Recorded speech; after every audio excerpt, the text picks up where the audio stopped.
नमस्कार प्यारे साथियों, आप लोग देख रहे हैं कि सर्किट ब्रेकर का टॉपिक हम लोगों का कंटिन्यूअस चल रहा है। एक के बाद एक लेक्चर जो भी आ रहे हैं सब सर्किट ब्रेकर से रिलेटेड आ रहे हैं। तो उसी क्रम में हमारा अगला सर्किट ब्रेकर है SF6 circuit breaker. SF6 circuit breaker के नाम से इसे जाना जाता है। होता ये है कि सर्किट ब्रेकर चाहे जो हो, सभी सर्किट ब्रेकर का काम आप समझ रहे होंगे, सर्किट को मेक और ब्रेक करना, फॉल्ट कंडीशन में हो या हेल्दी कंडीशन में हो या नो लोड कंडीशन में हो, सभी कंडीशन में हमको क्या करना होता है, सर्किट को मेक और ब्रेक करना होता है। तो उसी तरीके से ये मेरा एक SF6 सर्किट ब्रेकर है। देखिए एक चीज़ आप लोग समझ लीजिए, सारे सर्किट ब्रेकर हमारे एक ही काम करते हैं। बस होता क्या है, उसमें उनके आर क्वेंचिंग मीडियम के अनुसार उनके नामकरण हम लोग अलग अलग रख देते हैं। तो आज हम ऐसा सर्किट ब्रेकर पढ़ेंगे जिसमें आर क्वेंचिंग मीडियम के रूप में SF6 गैस का यूज होगा।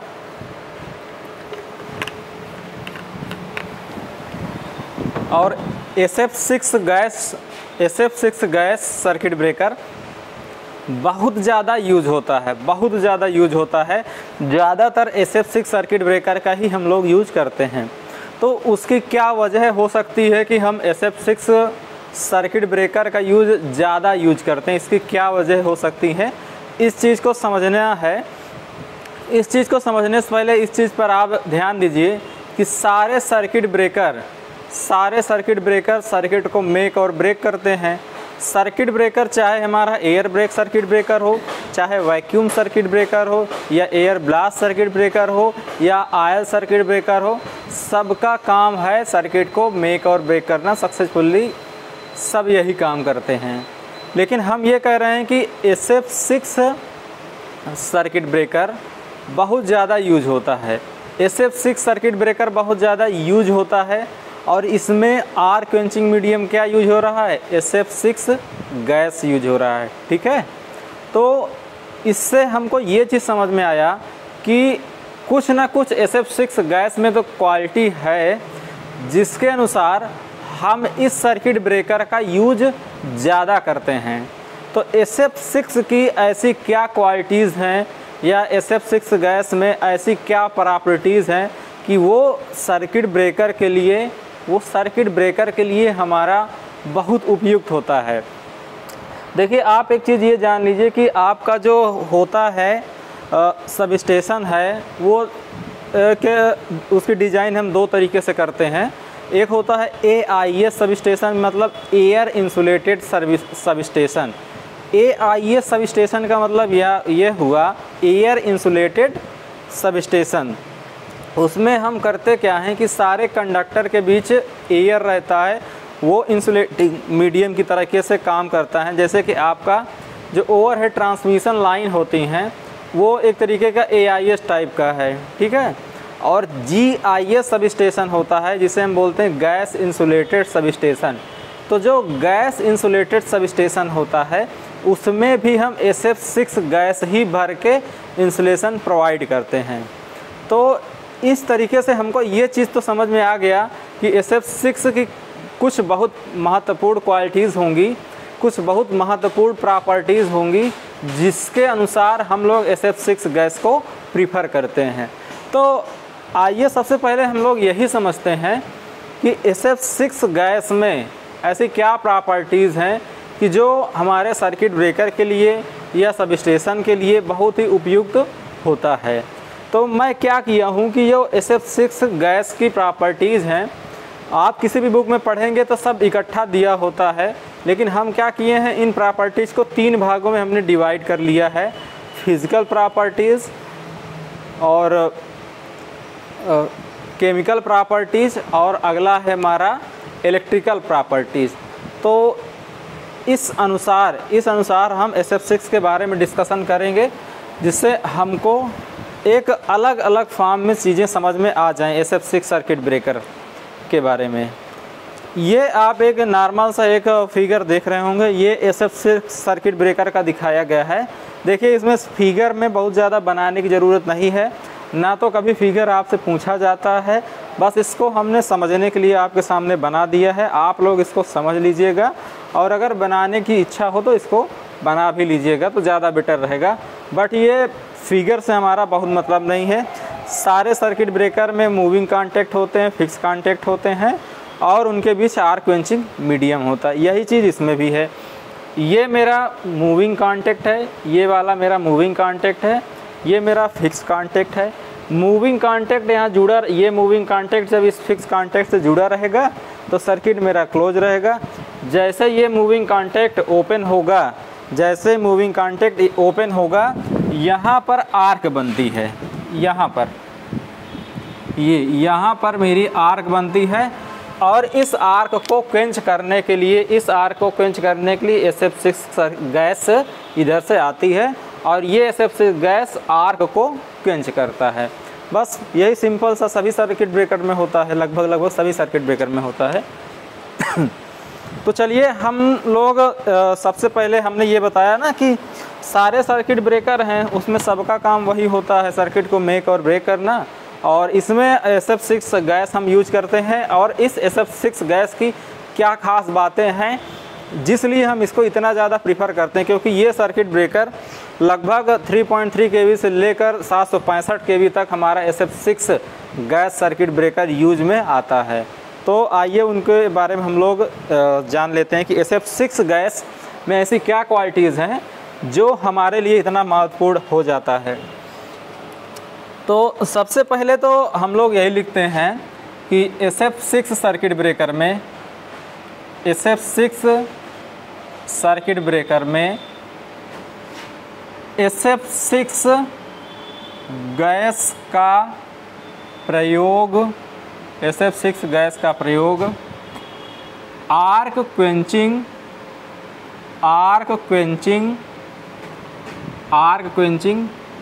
मीडियम के रूप में होता है। आर्क क्वेंचिंग मीडियम के रूप में होता है, आर्क क्वेंचिंग मीडियम के रूप में होता है। ये चीज़ आप समझ लीजिए। SF6 सर्किट ब्रेकर में SF6 गैस का प्रयोग होता है। देखिए होता क्या है, ये गैस है, आप गैस को लिक्विड के फॉर्म में भी कन्वर्ट कर सकते हैं। और जो SF6 गैस होती है उसका ट्रांसपोर्टेशन जो हम करते हैं, मतलब कि कहीं से SF6 गैस अगर जब हम मंगवाते हैं तो उस सिलेंडर में भर के मंगवाते हैं और जो वो सिलेंडर में गैस हमारी भर के आती है वो लिक्विड फॉर्म में होती है। वो लिक्विड फॉर्म में इसलिए होता है क्योंकि वो हाई प्रेशर पर उसमें भरा जाता है वो गैस, और हाई प्रेशर पर ये गैस हमारी लिक्विड फॉर्म में कन्वर्ट हो जाती है। तो जो SF6, ये पूछा जाता है क्वेश्चन, SF6 गैस का ट्रांसपोर्टेशन सिलेंडर में हम लिक्विड के फॉर्म में करते हैं, ये क्वेश्चन पूछा जाता है। और दूसरा हम लोग ये लिख लेते हैं कि SF6 सर्किट ब्रेकर 3.3 kV से लेकर 3.3 kV से 765 kV तक प्रयोग किया जाता है।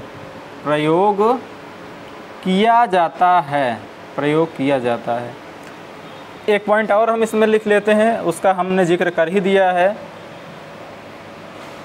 SF6 को लिक्विड के फॉर्म में, लिक्विड के फॉर्म में सिलेंडर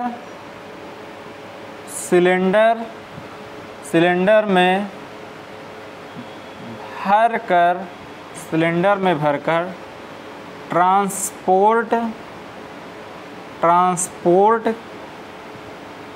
किया जाता है। तो ये तो कुछ जनरल आइडियाज़ थे कि SF6 सर्किट ब्रेकर में आर्क क्वेंचिंग मीडियम मेरा क्या होता है, इसको कितने वोल्टेज लेवल तक मैं यूज करता हूँ और इसका ट्रांसपोर्टेशन हम लिक्विड फॉर्म में करते हैं। सारे पॉइंट आपके बहुत महत्वपूर्ण होंगे। और देखिए इसमें केवल जो भी चाहे फिजिकल प्रॉपर्टी हो, चाहे इलेक्ट्रिकल प्रॉपर्टी हो, चाहे केमिकल प्रॉपर्टी हो, इसमें केवल प्रॉपर्टी ही मैं बता सकता हूँ, ठीक है। तो और जितने पॉइंट लिखाए जाएंगे सब आपके बहुत महत्वपूर्ण पॉइंट हैं, इसको आप ध्यान से सुनिएगा और इसको समझिएगा और इसको कोशिश करिएगा कि आपको ये याद रहे। SF6 सर्किट ब्रेकर आपका मोस्ट पॉपुलर सर्किट ब्रेकर है और ये वाइडली यूज़ होता है, तो इसके बारे में हमको अच्छे से जानकारी होना मस्ट है। तो चलिए हम लोग सबसे पहले आते हैं फिज़िकल प्रॉपर्टी से स्टार्ट करते हैं कि जो SF6 है मेरा, उसकी फ़िज़िकल प्रॉपर्टीज़ क्या क्या होती हैं।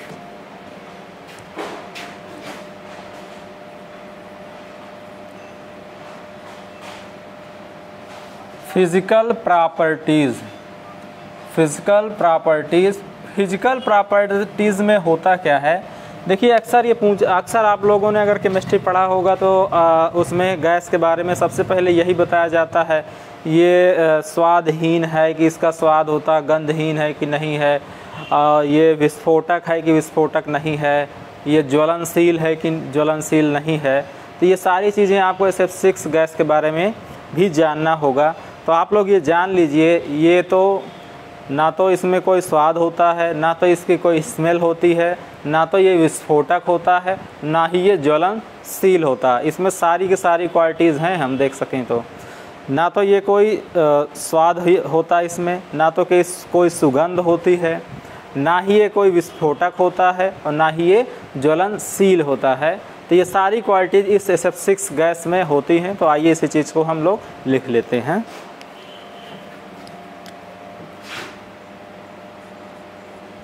यह colourless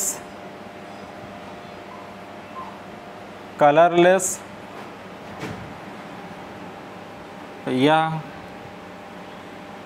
colourless, odourless, non toxic और नॉन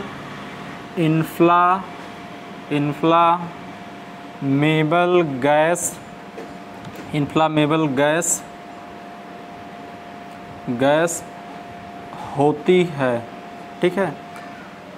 कलरलेस का मतलब रंगहीन, और ये क्वेश्चन पूछा जाता है कि SF6 गैस का क्या कलर होता है। किसी में दिया रहेगा कि हल्का पीला होता है, हल्का गुलाबी होता है, हल्का बैगनी होता है। ऐसा कोई कलर नहीं होता। SF6 गैस का कोई कलर नहीं होता है। आप लोग ये दिमाग में बैठा लीजिए कि SF6 गैस कलरलेस है, इसमें कोई कलर नहीं होता है। ऑर्डरलेस मतलब सुगंधहीन, नॉन टॉक्सिक मतलब विस्फोटक ना हो, नॉन इन्फ्लामेबल का मतलब ज्वलनशील ना हो। तो इसमें ये चारों प्रॉपर्टीज़ होती हैं SF6 गैस में। अगले पॉइंट की ओर हम लोग चलते हैं।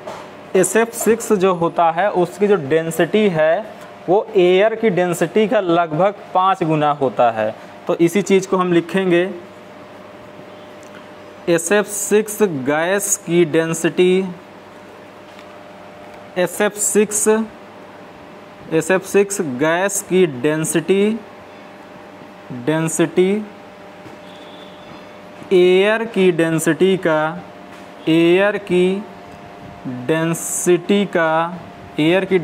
का 5 गुना, एयर की डेंसिटी का 5 गुना होता है।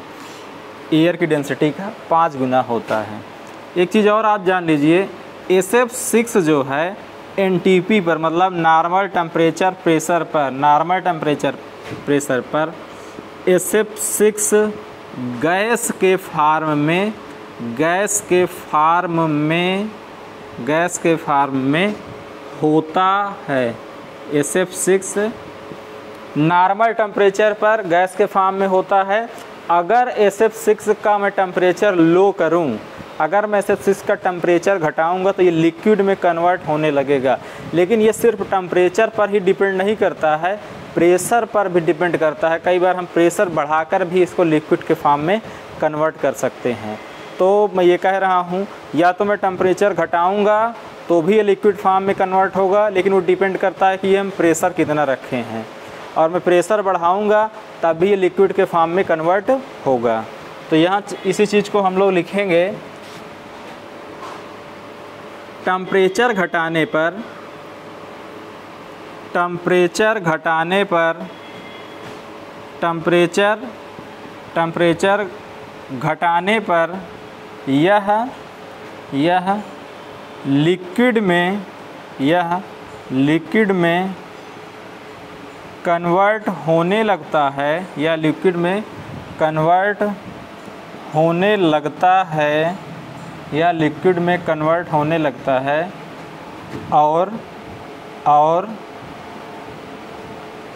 और लिक्विड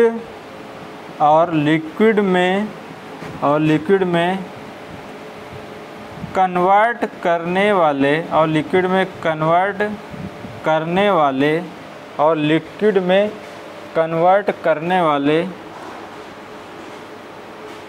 टेम्परेचर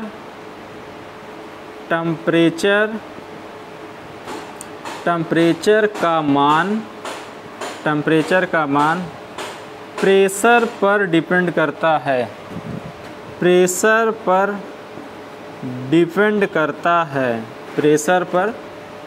डिपेंड करता है। एक चीज़ और ये जान लीजिए, 15 एटमॉस्फेयर टेम्परेचर, 15 एटमॉस्फेरिक प्रेशर और 10 डिग्री सेंटीग्रेड टेम्परेचर पर यह लिक्विड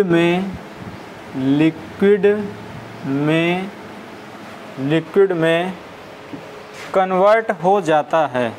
लिक्विड में कन्वर्ट हो जाता है। अगला एक पॉइंट लिखिएगा, इसमें एक्सीलेंट हीट ट्रांसफ़र प्रॉपर्टी होती है।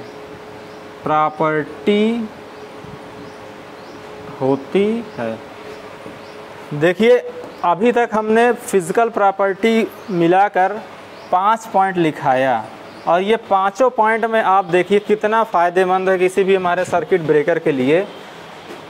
पहला तो ये गैस के बारे में बताया गया। तो एक तो हमारा ये कलरलेस है या ऑर्डरलेस है। मान लीजिए कलरलेस और ऑर्डरलेस से हमारा SF6 गैस सर्किट ब्रेकर से कोई मतलब नहीं, चलिए, लेकिन इस नॉन इन्फ्लामेबल से तो मतलब है। ये मेरा ज्वलनशील नहीं है, ये मेरे लिए फ़ायदे की चीज़ है। आर्क वार्क बनेगा तो ऐसा नहीं होगा कि SF6 गैस में ही आग लग जाए, हमारा सर्किट ब्रेकर ब्लास्ट कर जाए। तो ये वाला पार्ट तो हमारे सर्किट ब्रेकर के लिए उपयुक्त है। अगला ये एक प्रॉपर्टी बताई गई है कि SF6 गैस की डेंसिटी एयर की डेंसिटी का 5 गुना होता है। अगला बताया गया NTP पर, नॉर्मल टेम्परेचर प्रेशर पर ये गैस के फॉर्म में होता है।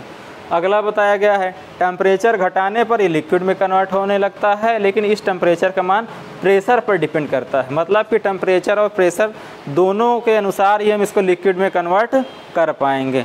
अगला ये बताया इसमें एक्सीलेंट हीट ट्रांसफ़र प्रॉपर्टी होती है, और आप जानते हो कि आर्क क्विंचिंग के लिए हीट ट्रांसफ़र प्रॉपर्टी बहुत मस्ट होता है। अगर जितना अच्छा हीट ट्रांसफ़र प्रॉपर्टी होगी उतने आसानी से हम लोग आर्क को क्विंच कर पाते हैं। तो ये SF6 की सारी फिज़िकल प्रॉपर्टीज़ हैं, और ये लगभग सभी हमारे सर्किट ब्रेकर के लिए महत्वपूर्ण हैं। अब हम लोग चलेंगे अपने अगले सेगमेंट में, जो हमारा रहेगा केमिकल प्रॉपर्टीज़। अब केमिकल प्रॉपर्टीज़ में भी हमको ये देखना रहता है ना, जैसे कि मान लीजिए आर्क वार्क बने और टेम्परेचर बढ़े तो पता चला गैस रिएक्शन करके कुछ और बना दे, और जो हमारे सर्किट ब्रेकर के लिए हानिकारक हो, और या तो उसमें से कुछ ऐसा मिश्रण बन जाए कि जो हमारे वहाँ पर जो वर्कर काम करते हैं उनके लिए हानिकारक हो। तो हालांकि इसमें पहले बता दिया गया है कि ये गैस नॉन टॉक्सिक होती है, तो इसमें विषैला होने का कोई चांस नहीं बनता है, लेकिन फिर भी हम लोग समझते हैं कि केमिकल प्रॉपर्टीज़ इसकी क्या क्या होती हैं। और कोई भी चीज़ है, अगर मान लीजिए हमने SF6 गैस यूज किया है तो चीज़ें देखिए टेम्परेचर के साथ बदलती रहती हैं। अगर मान लीजिए आप कोई इंसुलेटर यूज करें, कोई भी इंसुलेटर यूज करें, मान लीजिए रबर का ही इंसुलेटर कहीं पर आप यूज़ कर रहे हैं, तो एक लिमिट तक ही वो रबर आपका काम करेगा। अगर मान लीजिए रबर का आप इंसुलेटर यूज कर रहे हैं और उस रबर का आप टेम्परेचर बढ़ाएंगे तो होगा क्या, एक लिमिट तक ही उसमें ब्रेकडाउन स्ट्रेंथ बनी रहेगी और कुछ टाइम बाद ये होगा कि टेम्परेचर बढ़ाते बढ़ाते उसकी ब्रेकडाउन स्ट्रेंथ समाप्त हो जाए और उसमें करंट फ्लो होने लगे। तो इसी तरीके से हम लोग ये भी देखेंगे यहाँ पर भी केमिकल प्रॉपर्टीज़ के अंतर्गत कि इसमें टेम्परेचर का क्या प्रभाव पड़ता है।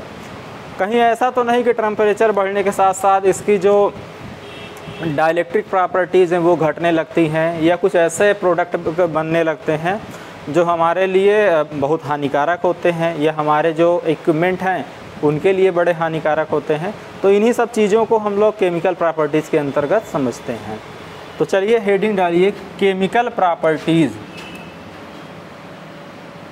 हेडिंग डालिएगा केमिकल प्रॉपर्टीज़। केमिकल प्रॉपर्टीज़ में पहला सबसे लिखिएगा। सबसे पहला तो हम लोग टेम्परेचर के बारे में डिस्कशन करते हैं। लिखिए एटमॉस्फेरिक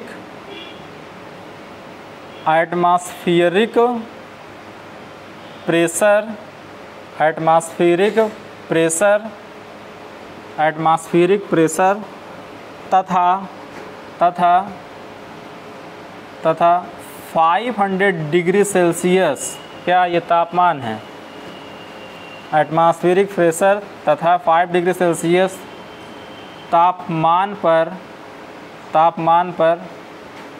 तापमान पर की जगह लिखिए तापमान तक यह स्टेबल रहता है। यह स्टेबल, देखिए कितनी अच्छी बात है कि 500 डिग्री सेल्सियस तक। देखिए आपका जो पानी होता है 100 डिग्री सेल्सियस में उबलने लगता है और ये 500 डिग्री सेल्सियस तक स्टेबल रहेगा। ये SF6 गैस तापमान तक यह स्टेबल रहता है,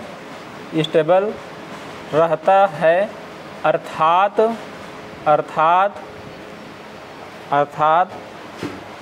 मेटल से रिएक्ट नहीं करता है,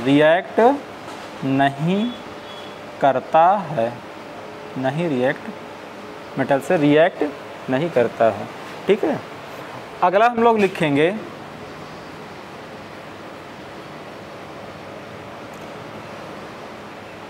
देखिए केमिकल प्रॉपर्टी की हम लोग बात करते हैं।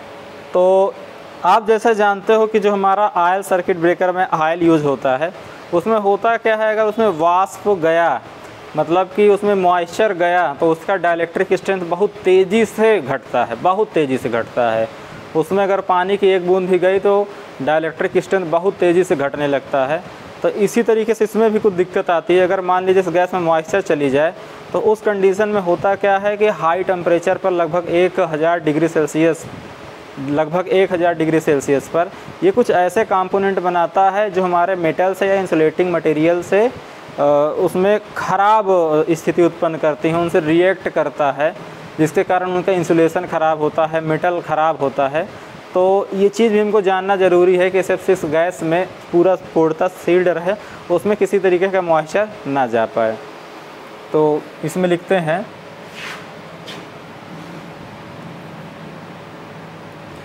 मॉइस्चर के कारण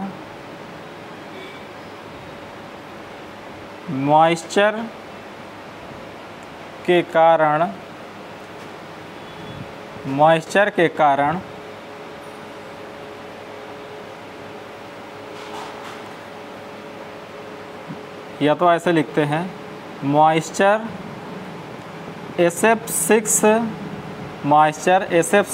गैस के लिए, मॉइस्चर SF6 गैस के लिए हानिकारक होता है।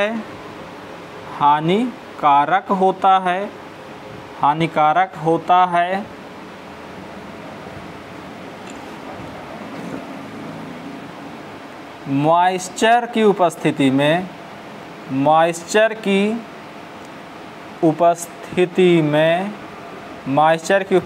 में आर्किंग के दौरान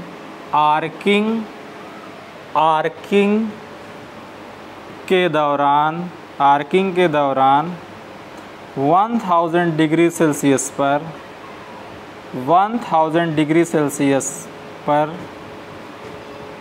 यह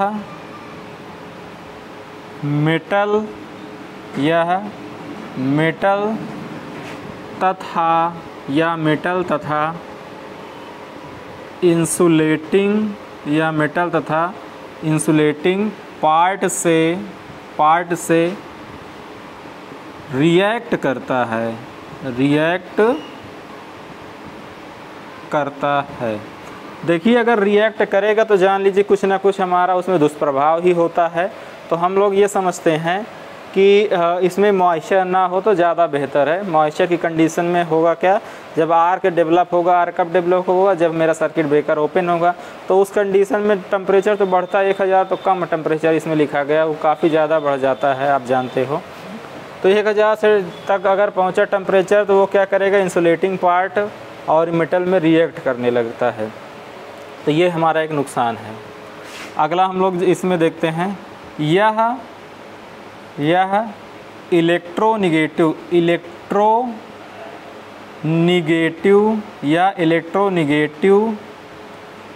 गैस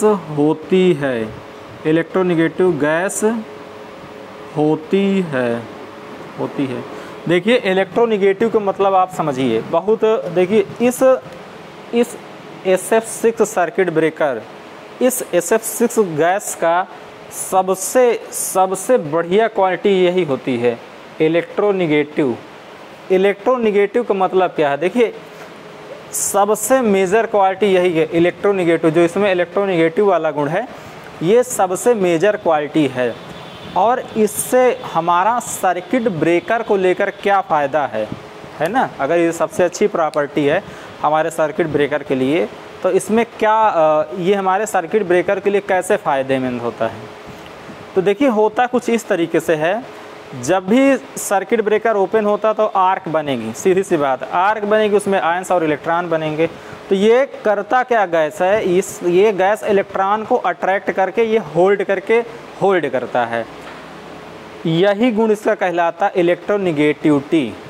यही गुण क्या कहलाता है, इलेक्ट्रोनिगेटिविटी। और इसी गुण के कारण क्या करेगा, इलेक्ट्रॉन को चाहे अट्रैक्ट करे हम बोल दें, चाहे इलेक्ट्रॉन को ऑब्जर्व करे। और जब ये इलेक्ट्रॉन को ऑब्जर्व करेगा तो दो कंडीशन हुई। देखिए, एक कंडीशन ये हुई, जो मेरा चार्ज पार्टिकल इलेक्ट्रॉन था वो ख़त्म हुआ, एक कंडीशन ये हुई। दूसरा फ़ायदा ये हुआ कि जो SF6 गैस है उसमें इलेक्ट्रॉन ऑब्जर्व हो गया तो वो भारी मॉलिक्यूल बनाएगा। वो क्या बनाएगा, भारी मॉलिक्यूल बनाएगा। जो भारी मॉलिक्यूल बना वो इमोबाइल होगा, मतलब वो चलनशील नहीं होगा। अगर चलनशील नहीं होगा तो करंट का प्रवाह रुकने लगेगा, मतलब कि आर्क क्वेंच होने लगेगी। फिर से आप समझिए इसको एक बार। इलेक्ट्रोनिगेटिव प्रॉपर्टी का मतलब ये होता है कि इलेक्ट्रॉन को अट्रैक्ट करके इनको होल्ड करना या इलेक्ट्रॉन को एब्जॉर्ब करना, ये चीज़ हमने बताया। दूसरा मैं ये कह रहा हूँ कि ये हमारे सर्किट ब्रेकर में कैसे फ़ायदेमंद होता है। सर्किट ब्रेकर की आर्क क्वेंचिंग के लिए कैसे इलेक्ट्रोनिगेटिव जो क्वालिटी ये कैसे फ़ायदेमंद हुआ क्या, जब ये सर्किट ब्रेकर में आर्क डेवलप हुआ, आर्किंग के दौरान आप जानते हो इलेक्ट्रॉन और आयंस डेवलप होते हैं। तो ये करता क्या है, इलेक्ट्रॉन को ये एब्जॉर्ब कर लेता है। तो एक तो जो आर्क में इलेक्ट्रॉन था वो चला आया, तो वो आर्क वहाँ से कमज़ोर हुई। दूसरा, ये भारी मॉलिक्यूल बनाता है, और जो भारी मॉलिक्यूल बनता है वो चलनशील ज़्यादा नहीं होता है। अब जब चलनशील नहीं रहेगा तो आप जानते हो आर्क आपकी नहीं बन पाएगी। क्यों नहीं बन पाएगी, क्योंकि जब चलनशील अणु नहीं रहेंगे तो आपका करंट फ्लो होगी ही नहीं, और उस कंडीशन में जब करंट फ्लो नहीं होगी तो आर्क आपकी क्वेंच हो जाएगी। तो इस तरीके से ये हमारा इलेक्ट्रोनिगेटिव गैस होती है। और ये जो इलेक्ट्रोनिगेटिव की प्रॉपर्टी है वो हमारे लिए इस तरीके से हमारे लिए काफ़ी ज़्यादा फ़ायदेमंद होता है। ठीक है, ये चीज़ आप समझेंगे।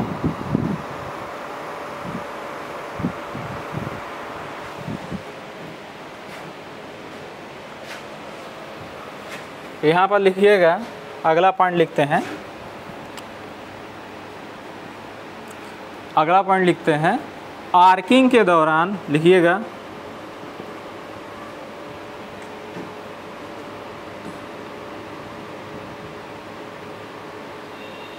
आर्किंग, देखिए हमने क्या लिखाया, एटमॉस्फेरिक प्रेशर तथा 500 डिग्री तापमान तक यह स्टेबल रहता है।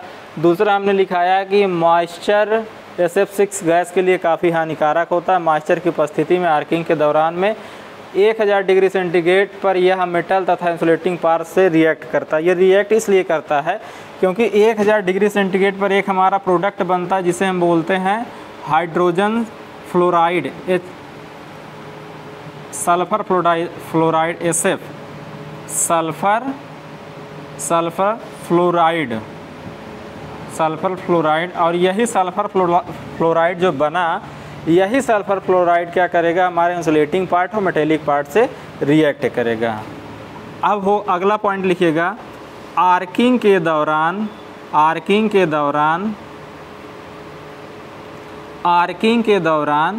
SF6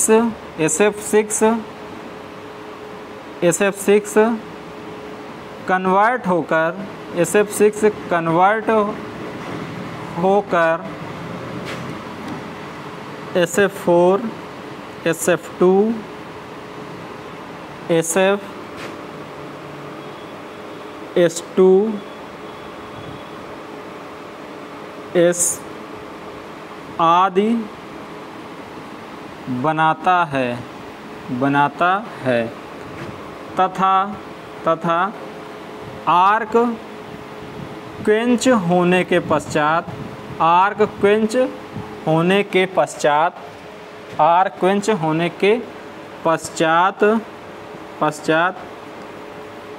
पुनः SF6 में कन्वर्ट हो जाता है। जब आर्क बनती है तो हमारा ये सारे प्रोडक्ट बनते हैं, लेकिन जब आर्क बुझ जाती है तो फिर ये पुनः SF6 में कन्वर्ट हो जाते हैं। अगर मान लीजिए कुछ ये कन्वर्ट SF6 में नहीं हो पाए तो उसके लिए आर्किंग चैम्बर, जहाँ पर आर्क बनता है वहाँ आर्किंग, उसे हम आर्किंग चैम्बर बोलते हैं। आर्किंग चैम्बर का मतलब ये, इस आर्किंग चैम्बर में हम सोडा लाइम और एक्टिव एल्यूमिना रखते हैं। ये सोडा लाइम और एक्टिव एल्यूमिना क्या करते हैं, जो हमारे पार्टिकल बच जाते हैं, जो SF6 में कन्वर्ट पुनः नहीं हो पाते, उनको ये ऑब्जर्व कर लेता है, जिससे कि मेटेलिक पार्ट और इंसुलेटिंग पार्ट में कोई क्रिया ना हो। क्या रखते हैं हम, एल्यूमिना और सोडा लाइम।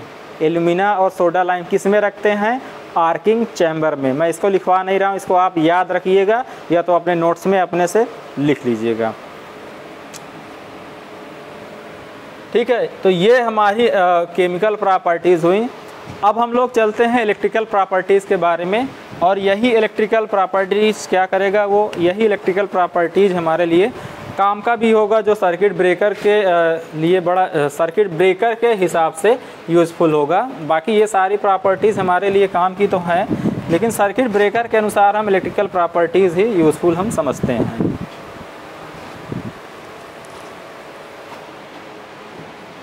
चलिए, इलेक्ट्रिकल प्रॉपर्टीज़ का जिक्र हम लोग करेंगे। इलेक्ट्रिकल प्रॉपर्टीज़ में देखिए बेसिकली हम लोग यही सब देखेंगे कि भैया इसकी डाइलेक्ट्रिक स्ट्रेंथ किस टाइप की है, ये आर्क कैसे क्वेंच कर पाता है, यही सारी चीज़ें इलेक्ट्रिकल प्रॉपर्टीज़ में हम लोग देखते हैं, और तो कुछ खास देखा नहीं जाता है। आर्क डाइलेक्ट्रिक प्रॉपर्टीज़ की क्या होगी, और आर्क किस तरीके से क्वेंच करेगा, आर्क कितना तेज़ी क्वेंच करेगा, यही सब हमारा इलेक्ट्रिकल प्रॉपर्टीज़ में आता है। तो हेडिंग डालिए आप, electrical properties. Electrical properties heading डालिएगा। Electrical properties, electrical properties, electrical property. देखिए, इलेक्ट्रिकल प्रॉपर्टीज़ का जब भी जिक्र होगा सबसे पहले हमारे दिमाग में आता है, इलेक्ट्रिकल प्रॉपर्टीज़ का जब भी जिक्र होगा सबसे पहले हमारे दिमाग में आता है कि इसका डाइलेक्ट्रिक स्ट्रेंथ क्या है, इसका डाइलेक्ट्रिक स्ट्रेंथ क्या है। तो आप ये जान लीजिए, अगर नॉर्मल प्रेशर की बात की जाए, अगर नॉर्मल एटमॉस्फेरिक प्रेशर की बात की जाए, तो SF6 की डाइलेक्ट्रिक स्ट्रेंथ एयर की तुलना में 2.35 गुना होता है। बात समझ रहे होंगे। नॉर्मल प्रेशर की मैं बात कर रहा हूँ, इस प्रेशर पर एयर की तुलना में इसकी डाइलेक्ट्रिक स्ट्रेंथ 2.35 गुना होता है, लेकिन ऑयल की तुलना में इसका डाइलेक्ट्रिक स्ट्रेंथ 30% कम होता है। ये किस कंडीशन की बात है? जब हमारा एटमॉस्फेरिक प्रेशर है, तो मतलब एटमॉस्फेरिक प्रेशर पर SF6 गैस की डाइलेक्ट्रिक स्ट्रेंथ एयर से ज़्यादा होती है, लेकिन जो ट्रांसफार्मर ऑयल होता है उससे कम होती है। तो अब हमारे लिए ये तो हुआ एक प्रॉपर्टी। दूसरा, अगर मैं इसका प्रेशर बढ़ाऊं तो इसकी डाइलेक्ट्रिक स्ट्रेंथ बढ़ती है। और होता ये है, अगर हम 3 एटमॉस्फेरिक प्रेशर कर दें, 3 एटमॉस्फेरिक प्रेशर तक ले जाएं, तो होगा क्या? उस कंडीशन में एयर से तो ज़्यादा पहले ही इसकी डाइलेक्ट्रिक स्ट्रेंथ थी, उस कंडीशन में ऑयल से भी इसकी डाइलेक्ट्रिक स्ट्रेंथ अधिक हो जाती है। तो ये तो रही डाइलेक्ट्रिक स्ट्रेंथ की बात। तो इसी चीज़ को लिखते हैं।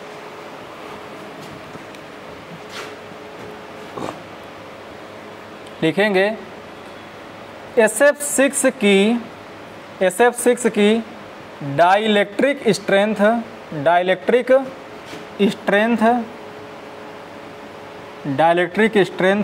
SF6 की डाइलेक्ट्रिक स्ट्रेंथ एयर का 2.35 गुना होता है तथा एक चीज़ यहाँ पर हम भूल गए लिखना, यहाँ पर एक चीज़ और लिख लीजिएगा। एटमॉस्फेरिक प्रेशर पर एटमॉस्फेरिक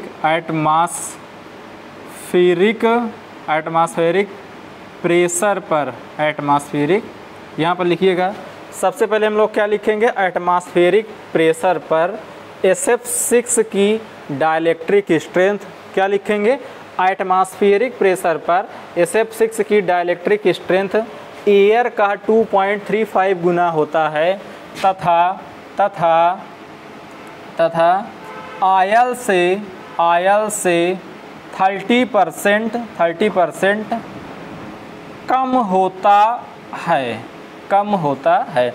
अगर एटमॉस्फेरिक प्रेशर की हम बात करें तो उस कंडीशन में SF6 गैस की डाइलेक्ट्रिक स्ट्रेंथ एयर से तो अधिक होगी, लेकिन ऑयल से कम होगी। लेकिन अगर हम प्रेशर को बढ़ा दें और वो प्रेशर अगर हम 3 kg पर सेंटीमीटर स्क्वायर तक ले जाएं, तो उस कंडीशन में होता क्या है? हमारे SF6 गैस की डाइलेक्ट्रिक स्ट्रेंथ ऑयल से भी अधिक हो जाती है। और अगर और प्रेशर बढ़ाएंगे तो डाइलेक्ट्रिक स्ट्रेंथ और इम्प्रूव होती चली जाएगी।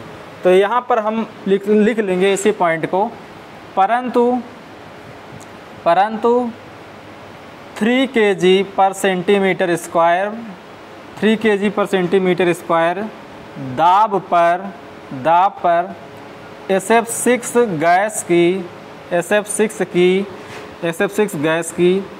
डाइलेक्ट्रिक स्ट्रेंथ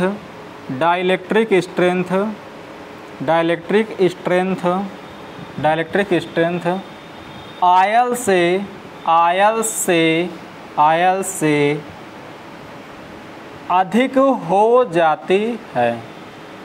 अधिक हो जाती है। मगर अगर हमने तापमान और दाब बढ़ाया तो इसकी डाइलेक्ट्रिक स्ट्रेंथ क्या हुई? इम्प्रूव हो गई। अब आप ये जान ही रहे हो कि ये क्या है? इलेक्ट्रोनेगेटिव प्रॉपर्टी का होता है। तो इलेक्ट्रोनेगेटिव प्रॉपर्टी में हमने एक चीज़ ये बताया था कि इलेक्ट्रोनेगेटिव प्रॉपर्टी होने के कारण ये इलेक्ट्रॉन को अट्रैक्ट करता है। तो इसको आप लोग समझिएगा कि किस प्रकार से ये अट्रैक्ट करता है। तो यहाँ पर हम लोग लिखेंगे इलेक्ट्रोनेगेटिव प्रॉपर्टी के कारण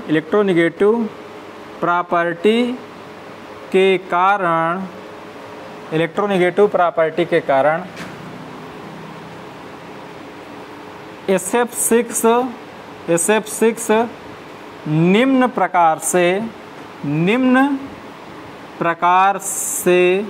प्रकार से इलेक्ट्रॉन को अट्रैक्ट करता है, अट्रैक्ट करता है। एक तो होता है इसका डायरेक्ट अटैचमेंट। क्या होगा? डायरेक्ट अटैचमेंट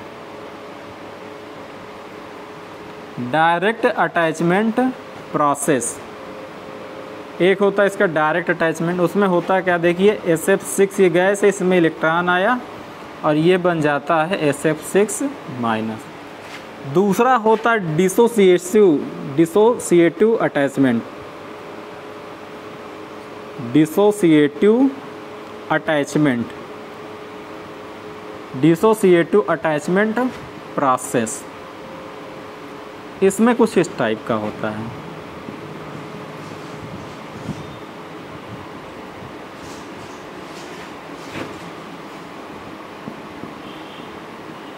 ये अब हुआ क्या, इसमें इलेक्ट्रॉन जब अट्रैक्ट कर लिया तो ये भारी मॉलिक्यूल बन गया, और ये जो भारी मॉलिक्यूल बना ये क्या होता, इमोबाइल होता है। इमोबाइल मतलब अचलनशील। इसी कारण से इसकी डाइलेक्ट्रिक स्ट्रेंथ अच्छी होती है, और या तो हम एक चीज़ ये भी कह सकते हैं कि इसका rate of rise of dielectric strength इस निगेटिव प्रॉपर्टी के कारण अच्छा होता है।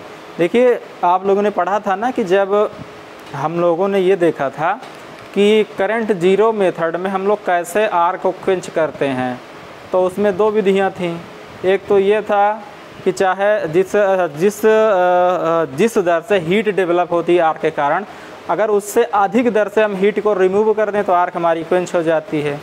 और दूसरा हमने ये बताया था कि जिस दर से हमारा रिस्ट्राइकिंग वोल्टेज बढ़ रहा है, अगर उससे अधिक दर से हम डाइलेक्ट्रिक स्ट्रेंथ बढ़ा दें तो होगा क्या, आर्क हमारी बुझ जाएगी, या तो आर्क रिस्ट्राइक हो ही नहीं पाएगी। हम क्या कह रहे हैं, दूसरे वाले पॉइंट में ध्यान देने की बात है।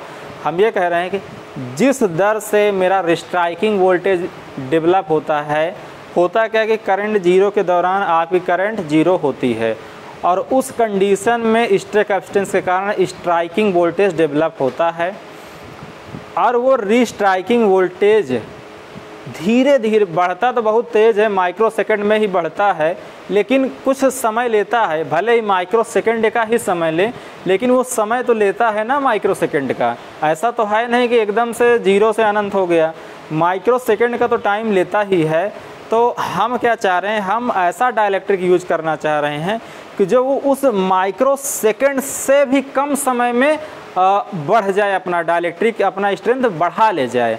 अगर उस माइक्रो सेकंड से कम सेकंड में ही, अगर उस माइक्रो सेकंड से कम समय में अगर डाइलेक्ट्रिक स्ट्रेंथ बिल्डअप हो गया, मेंटेन हो गया, तो आर्क पुनः रिस्ट्राइक हो ही नहीं पाएगी। तो इसमें होता क्या है, इलेक्ट्रोनिगेटिव प्रॉपर्टी के कारण इसका जो rate of rise of dielectric strength है, मतलब डाइलेक्ट्रिक स्ट्रेंथ बढ़ने की जो प्रॉपर्टी है वो बहुत अच्छी हो जाती है, जिसके कारण क्या होता है, आर्क हमारी रिस्ट्राइक नहीं हो पाती है, आर्क हमारी जल्दी क्वेंच हो जाती है। तो इसको मैं लिखूँगा, अगला लिखिएगा, इलेक्ट्रोनिगेटिव प्रॉपर्टी के कारण, इलेक्ट्रोनिगेटिव प्रॉपर्टी के कारण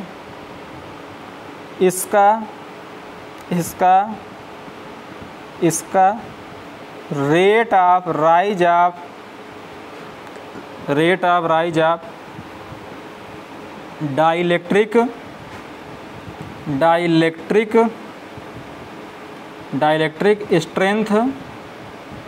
डाइलेक्ट्रिक स्ट्रेंथ हाई होता है,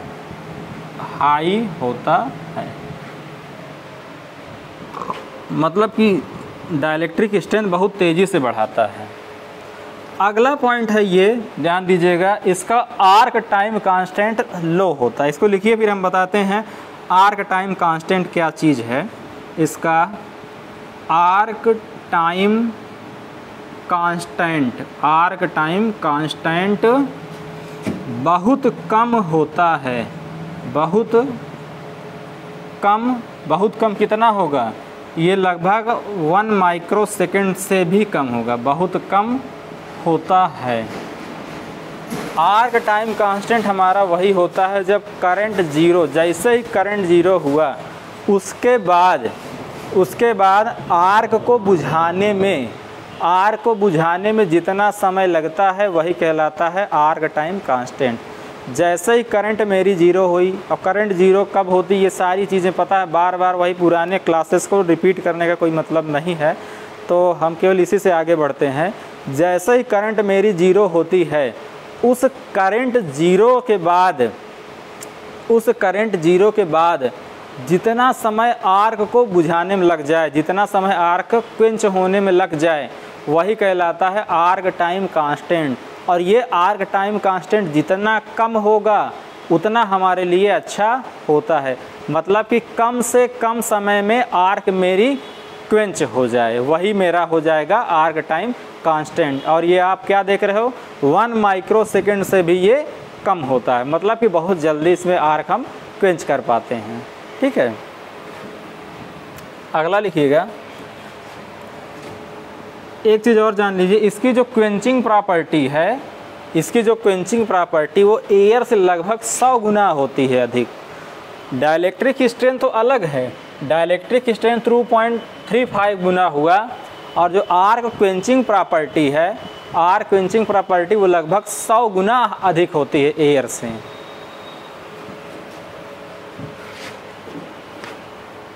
इसकी आर्क क्वेंचिंग प्रॉपर्टी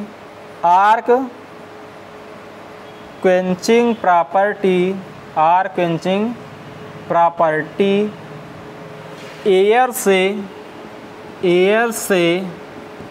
से 100 टाइम्स होती है, 100 टाइम्स होती है।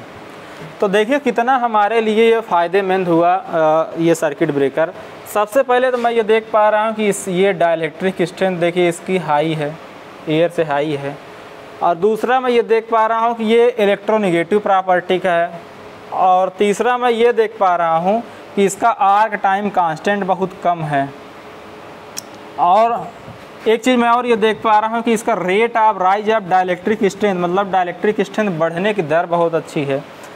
और एक चीज़ मैं ये देख पा रहा हूँ, इसकी आर्क क्वेंचिंग जो है वो एयर की तुलना में 100 टाइम्स बेटर है। तो इलेक्ट्रिकली अगर इसको देखा जाए तो ये हमारे लिए बड़ा बेनिफिट है, किसी भी सर्किट ब्रेकर के लिए बड़ा बेनिफिट है कि जिससे आसानी से और जल्दी से जल्दी इसमें से आर्क क्वेंच हो जाती है। तो ये इलेक्ट्रिकल प्रॉपर्टी के अनुसार तो बड़ा सुटेबल है। और इसी सब बातों के अनुसार ही ये SF6 सर्किट ब्रेकर मेरा बना। इन्हीं सब के अनुसार मतलब ये हुआ कि इन्हीं सब के अनुसार हमारा SF6 गैस सर्किट ब्रेकर में आर्क क्वेंचिंग प्रॉपर्टी के लिए आर्क क्वेंचिंग के मीडियम के रूप में यूज होता है। तो जितना देखिए आपको चाहे फिजिकल प्रॉपर्टी बताई गई हो, चाहे केमिकल प्रॉपर्टी या इलेक्ट्रिकल प्रॉपर्टी, ये देखिए लिखवाने का क्या है, हमने पॉइंट में लिखवा दिया है। इसमें ऐसा कोई फार्मूला की ज़रूरत नहीं पड़ी है, ऐसे किसी डेरिवेशन की ज़रूरत नहीं पड़ी है कि उसको करवाने की ज़रूरत हो। लेकिन ये जितने भी पॉइंट हैं अपने आप में बहुत महत्वपूर्ण हैं, ये किसी फार्मूले से कम नहीं है। आपका काम क्या है, आप चाहते हो केवल आप क्वेश्चन आसानी से सॉल्व कर पाओ, तो इसके बारे में हर पॉइंट को आप ध्यान से पढ़ेंगे। और ये आपके लिए सारे पॉइंट इम्पॉर्टेंट हैं, इसलिए हमने किसी भी पॉइंट के लिए हमने ये नहीं कहा कि ये वाला पॉइंट बड़ा इम्पॉर्टेंट है। इसमें ज़्यादा चीज़ नहीं लिखवाई गई है, इसमें जितना भी लिखवाया गया सब बड़ा इम्पॉर्टेंट है। तो इसमें सारे पॉइंट को आप समझ के चलिए कि इम्पॉर्टेंट है, उनको आप ध्यान में रखिएगा। चलिए एक चीज़ और लिख लेते हैं, advantage of SF6 circuit breaker. Circuit breaker का advantage of SF6 circuit breaker. देखिए अगर एडवांटेज की बात की जाए, एडवांटेज तो SF6 गैस के एडवांटेज ही एडवांटेज हैं। लेकिन इसमें भी कुछ एक आध चीज़ें हैं जो अगर उसमें छूट गई हों फिजिकल प्रॉपर्टी में या केमिकल प्रॉपर्टी में, तो उसको हम लोग इसमें ले लेंगे। अब बाकी अभी तक आप लोगों ने देखा है जितना भी बताया गया था वो सारे चीज़ें सब लगभग एडवांटेज ही थे। और ऐसा करते हम लोग एक इसको लिखने से अच्छा लिख लीजिए, उसके बाद लिखवा देते हैं।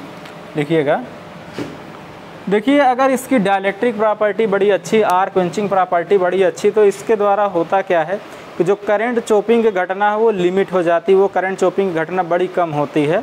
और अक्सर अगर सवाल में आता है तो यही आपसे यही पूछा जाता है कि करंट चॉपिंग किस सर्किट ब्रेकर में होता है, तो आप बताते हो कि एयर ब्लास्ट सर्किट ब्रेकर में होता है। होने के लिए किसी भी सर्किट ब्रेकर में हो सकता है, लेकिन मुख्यतः आपका एयर ब्लास्ट सर्किट ब्रेकर में ही ये होता है। और SF6 सर्किट ब्रेकर में ये करंट चॉपिंग घटना मिनिमाइज हो जाती है, इसमें बहुत ही कम होता है। लिखिएगा, SF6 सर्किट ब्रेकर में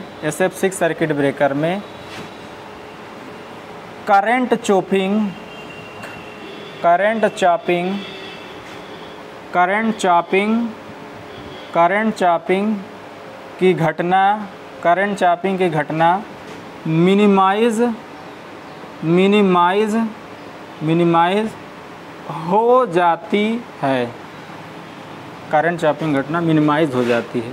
दूसरा, SF6 सर्किट ब्रेकर में देखिए एटमॉस्फेयर का कोई प्रभाव नहीं पड़ता है। जो हमारा SF6 सर्किट ब्रेकर होता है उसमें एटमॉस्फेयर का कोई प्रभाव नहीं पड़ता है। SF6 सर्किट ब्रेकर में एटमॉस्फेयर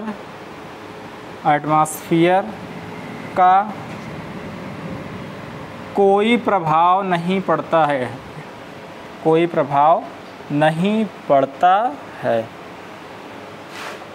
अगला लिखिएगा, जो SF6 सर्किट ब्रेकर है इसका मेंटेनेंस कास्ट भी बड़ा कम आता है, बहुत ही कम आता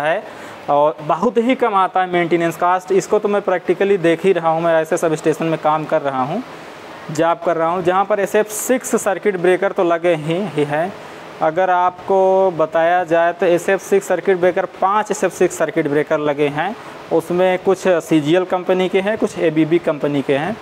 और मेंटेनेंस कास्ट इसका बहुत ही कम है, बहुत ही कम है। लगभग मैं जितने दिनों से जॉब कर रहा हूँ बहुत माइनर मेंटेनेंस की ज़रूरत पड़ी है। तो मेंटेनेंस के पॉइंट ऑफ व्यू में देखा जाए तो SF6 सर्किट ब्रेकर बहुत ही महत्वपूर्ण होता है, इसका मेंटेनेंस एकदम लो होता है। लिखिएगा, SF6 सर्किट ब्रेकर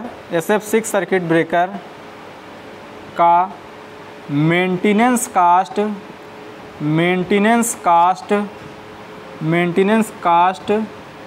लो होता है। एक चीज़ और लिख लीजिए, इसमें देखिए SF6 में आर्किंग के दौरान कोई कार्बन पार्टिकल नहीं बनता है, जिसके कारण क्या होता है डाइलेक्ट्रिक स्ट्रेंथ जो है उसमें कोई कमी नहीं आती SF6 में। तो इसको लिख ही लेते हैं, आर्किंग के दौरान SF6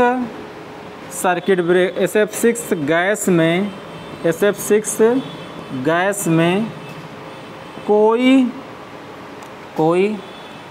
कार्बन पार्टिकल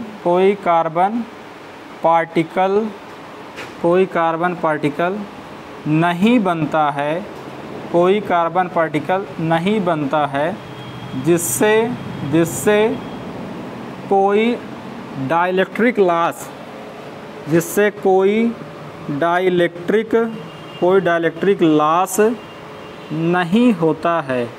कोई डाइलेक्ट्रिक लॉस नहीं होता है।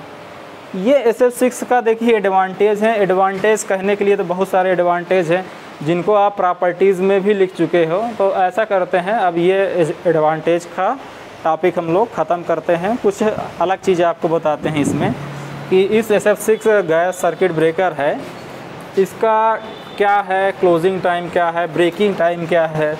और अभी हमने आपको बताया कि SF6 सर्किट ब्रेकर को हम लोग क्या करते हैं, इसको अगर दाब बढ़ाते हैं तो लिक्विड फॉर्म में कन्वर्ट हो जाता है। तो हम लोग ये भी समझेंगे कि SF6 गैस सर्किट ब्रेकर में कितने प्रेशर पर रखा जाता है। अब सर्किट ब्रेकर हमारा एटमॉस्फेयर में लगा है तो टेम्परेचर तो हमारा एटमॉस्फेयर के अनुसार ही रहेगा नॉर्मल कंडीशन में, लेकिन प्रेशर तो हम अपने अनुसार मेंटेन कर सकते हैं। तो एक अगर हम प्रेशर और डाइलेक्ट्रिक स्ट्रेंथ के बीच अगर हम ग्राफ बनाएं तो हमारा कुछ ऐसा ग्राफ बनता है।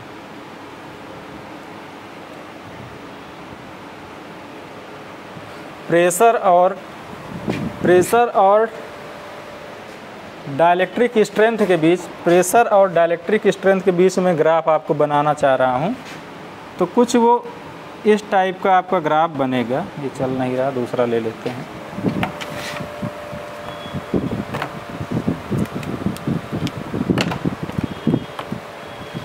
चलिए देखिएगा, चलिए इधर देख लेते हैं। ये अगर मैं इधर टेम्परेचर शो कर दूं, मान लीजिए ये 1 है, ये मान लीजिएगा ये 2 है, ये मान लीजिए ये 3 है, ये मानते हैं ये 4 है। ये क्या है? प्रेशर है। ये क्या है? Pressure in atmosphere, pressure in atmosphere. और इधर अगर हम ब्रेकडाउन वोल्टेज बना लें, मान लें कि ये 40, ये 80, ये 120, ये 160, और ये किस में है? ये है हमारा breakdown voltage in peak. Breakdown voltage in peak किस में है? केवी पर एमएम में है। ठीक है, केवी पर सेंटीमीटर में दिया गया है। इधर आपका वाई एक्सेस में ब्रेकडाउन दिया गया, इधर आपका टेम्परेचर दिया गया। तो सबसे पहले एक चीज़ आप तो ये जान लीजिए कि जो आयल होता है, आयल में प्रेशर वेशर बढ़ाने पर उसके ब्रेकडाउन स्ट्रेंथ में कोई प्रभाव नहीं पड़ता है। तो ये वाला मेरा आयल का ब्रेकडाउन स्ट्रेंथ शो करेगा। ये वाली लाइन क्या है? आयल। और एक चीज़ आपका छूट गया है, आप चाहिए तो एडवांटेज में लिख लें या केमिकल प्रॉपर्टीज़ में भी लिख सकते हैं कि प्रेशर बढ़ाने पर SF6 गैस की डाइलेक्ट्रिक स्ट्रेंथ बढ़ती है। ध्यान दीजिएगा, प्रेशर बढ़ाने पर SF6 गैस की डाइलेक्ट्रिक स्ट्रेंथ बढ़ती है। और ये देखिए, ये आयल है, ये हमने प्रेशर बढ़ाया लेकिन आयल की डाइलेक्ट्रिक स्ट्रेंथ में कोई प्रभाव नहीं होता है। आयल के डाइलेक्ट्रिक स्ट्रेंथ में कोई प्रभाव नहीं होता है, जबकि हम जानते हैं कि चाहे एयर हो या तो SF6 गैस हो, दोनों कंडीशन में अगर हम प्रेशर बढ़ाते हैं तो दोनों कंडीशन में होता क्या है? उसकी डाइलेक्ट्रिक स्ट्रेंथ इम्प्रूव होती है। तो आप जानते हो, अगर मैं एयर की बात करूं तो मेरा एयर का जो डाइलेक्ट्रिक स्ट्रेंथ होता है, एयर की डाइलेक्ट्रिक स्ट्रेंथ आप जानते हो, अगर नॉर्मल टेम्परेचर प्रेशर पर 30 kV पीक होता है तो इसका मतलब इस कंडीशन में कुछ इसका ग्राफ यहाँ होगा। और प्रेशर बढ़ाएंगे तो एयर का, अगर मैं प्रेशर बढ़ाऊँगा, ठीक है, ध्यान दीजिएगा, अगर मैं प्रेशर बढ़ाऊँगा तो एयर की डाइलेक्ट्रिक स्ट्रेंथ बढ़ेगी। तो मैं कह रहा हूँ अगर मैं प्रेशर बढ़ाऊंगा तो एयर की डाइलेक्ट्रिक स्ट्रेंथ बढ़ेगी। तो इसका मतलब एयर ऐसे नहीं दिखाया जाएगा, वो लगभग कुछ ऐसे दिखाया जाएगा। ये क्या है? एयर है। हमने क्या कहा कि प्रेशर हम बढ़ाएंगे तो एयर की डाइलेक्ट्रिक स्ट्रेंथ बढ़ेगी। देखिए बढ़ रही है। एयर की डाइलेक्ट्रिक स्ट्रेंथ पहले 30 थी, उसके बाद कुछ और होगी, फिर कुछ और होगी, फिर ऐसे ये बढ़ती चली जाती है। अब अगला हमारा एक बचता है SF6 गैस का। SF6 जो गैस होता है, आप जानते हो एटमॉस्फेरिक प्रेशर है, ये 1 एटमॉस्फेरिक प्रेशर है। एटमॉस्फेरिक प्रेशर पर एयर से 2.35 गुना अधिक होता है, लेकिन एयर से अधिक होता है मतलब ये ऊपर बनेगा इसके, लेकिन आयल से 30% कम होता है। तो हम इसको ऑयल से कम दिखाएंगे और एयर से अधिक दिखाएंगे, मान लीजिए यहाँ से। और हमने ये भी बताया था कि 3 एटमॉस्फेरिक प्रेशर 3 kg पर सेंटीमीटर स्क्वायर हमने बताया था ना, 3 kg पर सेंटीमीटर स्क्वायर पर 3 kg पर सेंटीमीटर स्क्वायर पर इसका जो ब्रेकडाउन स्ट्रेंथ है, इस SF6 का ब्रेकडाउन स्ट्रेंथ अधिक हो जाता है। किससे? ऑयल से। तो देखिएगा ये किसका है? SF6 का है। आप यहाँ पर क्या देख पा रहे हैं, समझिए, समझने वाली यहाँ पर बात है। हम फिर से चलते हैं, स्टार्टिंग से चलते हैं। ये मेरा ऑयल है, ये मेरा ऑयल का इधर क्या है? ब्रेकडाउन स्ट्रेंथ दिखाया गया, इधर ये प्रेशर दिखाया गया। अगर मैं प्रेशर बढ़ाऊंगा तो ऑयल में कोई परिवर्तन नहीं आएगा, ऑयल के ब्रेकडाउन स्ट्रेंथ में कोई परिवर्तन नहीं आएगा।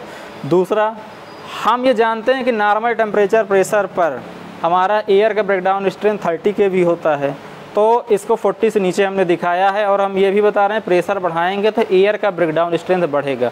देखिए हमने प्रेशर बढ़ाया तो एयर का ब्रेकडाउन स्ट्रेंथ हमारा बढ़ा। और दूसरा SF6 है। इसी तरीके से SF6 गैस में हम जानते हैं अगर हम इसका प्रेशर बढ़ाएंगे तो ब्रेकडाउन स्ट्रेंथ देखिए बढ़ रहा है, ऊपर की ओर बढ़ रहा है। और आप जानते हो जब उसका प्रेशर 3 kg पर सेंटीमीटर स्क्वायर हो जाता है तो उस कंडीशन में एयर का SF6 गैस का ब्रेकडाउन स्ट्रेंथ ऑयल के ब्रेकडाउन स्ट्रेंथ से अधिक हो जाता है। तो यहाँ पर देखिए कट करके, यहाँ पर कट करके ये ऑयल से ऊपर चला गया। तो ये हमको ये बताता है कि यहाँ से SF6 गैस का ब्रेकडाउन स्ट्रेंथ ऑयल की तुलना में भी अधिक हो गया है। ठीक है, तो ये आप ग्राफ बना लीजिए और इसको आप समझ ही गए होंगे। और ये आ सकता है आपके एग्ज़ाम में, और ऐसे कोई ग्राफ दे देगा और उधर ब्रेकडाउन वोल्टेज दे देगा और इधर प्रेशर दे देगा और इधर कोई नाम नहीं लिखा रहेगा। उसमें एक में क्या करेगा, एक में ऐसा कर देगा, एक में A नाम दे देगा, एक में B नाम दे देगा और एक में C नाम देगा। और उसके बाद पूछ लेगा A बड़ा है कि B बड़ा है कि C बड़ा है, कि कौन किस, उसमें नाम दे देगा और पूछ लेगा कि A किसके लिए है, SF6 के लिए है कि ऑयल के लिए है कि एयर के लिए है। तो उसी के अनुसार वो ऑब्जेक्टिव क्वेश्चन, कोई भी ऑब्जेक्टिव क्वेश्चन बना सकते हैं। तो उनके मूड की बात है, लेकिन ये महत्वपूर्ण चीज़ है, इसको हमको समझना चाहिए। चलिए एक चीज़ हम लोग लिख लेते हैं, इसका ब्रेकिंग टाइम क्या होता है। जो SF6 सर्किट ब्रेकर होता है, इस SF6 सर्किट ब्रेकर का ब्रेकिंग टाइम क्या होता है। देखिए SF6 सर्किट ब्रेकर का ब्रेकिंग टाइम हमारा होता है 20 मिलीसेकंड से लेके 40 मिलीसेकंड। 20 मिलीसेकंड से लेके 40 मिलीसेकंड। 20 मिलीसेकंड से लेके कितना? 40 मिलीसेकंड। अगर इसको साइकिल में कन्वर्ट किया जाए तो हो जाएगा 1 साइकिल से 2 साइकिल, है ना, यही तो होगा। अब ब्रेकिंग टाइम के बाद अगर हम देखें क्लोजिंग टाइम, तो इसका जो क्लोजिंग टाइम होता है वो होता है 100 मिलीसेकंड से लेकर 150 मिलीसेकंड तक होता है। अगर इसको साइकिल में कन्वर्ट किया जाए तो 5 साइकिल से 7 साइकिल के बीच ये होता है। ठीक है, और जो SF6 सर्किट ब्रेकर में SF6 गैस का प्रेशर क्या हो, SF6 गैस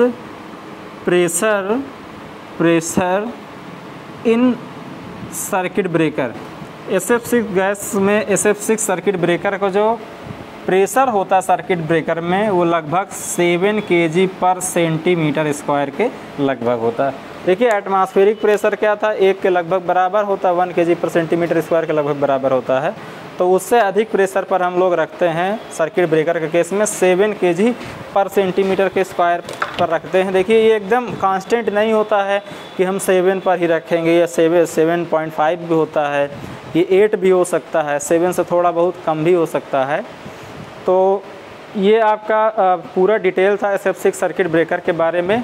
और इसमें देखिए क्या था ना, बड़ा कुछ ऐसा हमने इसमें फार्मूला नहीं लिखाया, ना तो हम कोई बहुत ज़्यादा फिगर बताएं, ना तो हमने बहुत ज़्यादा इसके बारे में कुछ बताया, लेकिन इसमें एक एक पॉइंट वाइज सारी चीज़ें लिखाई गई हैं।